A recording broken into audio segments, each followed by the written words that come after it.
پشتی هلبژارتنên yekê partiyên siyasî li navendên xwe nirxandinan li serencaman dikin û bi vê armancê jî ji aliyê partiyan ve civîn tên lidarxistin. Şirovekaran jî du pirsên girîng xistine rojava xwe û li du bersiva van her du pirsan digerin. Yek, sedemên serkeftina AKP çi ne û ya du jî HDP çima dengê xwe yên heftê Xizîranê neparastine. Bunun temel sebebi aslında Bıdıtınamın gel bir yer afel ser istikrar edaya.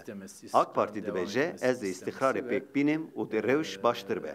Kurdan jî pevîstî bi proseyekî baş heye. AK Parti dengên Kurdan ji ber wê yekê wergirtin.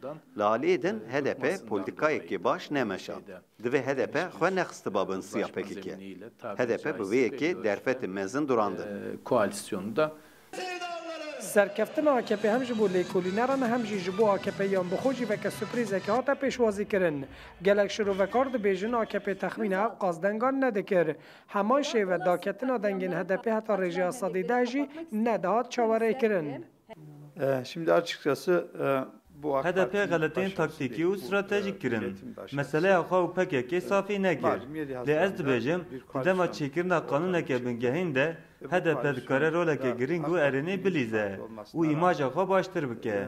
Ji bo HDP derfetên mezin hîn jî hene û HDP dikare galetên xwe yên berê jî sererast bike û bibe aliyekî giringê siyaseta Tirkiyeyê. Düşen ne varsa yapacağız dediler. AKP de هلبژارتنên heftê Xizîranê de 258 parlamenter, de هلبژارتنên yekê mijdarê de jî 317 parlamenter bi dest xistin. HDP jî de هلبژارتنên heftê Xizîranê de heştê, de هلبژارتنên yekê mijdarê de 59 parlamenter birin parlamentoyê. Piştî هلبژارتنên yekê mijdarê du pirsên girîng hene. Gelo çawa AKP di demeke ew qas Kurd de karî ew qas rêjeya dengên xwe zêde bike û HDP çima ji rêjeya Sedî sê dengên xwe ji dest dan. Rojên pêşiya me, şirovekar û lêkolîner dê zêdetir giringiyê bersiva van her du pirsan bidin. Şewket Erkî, Rûdaw, Enqere.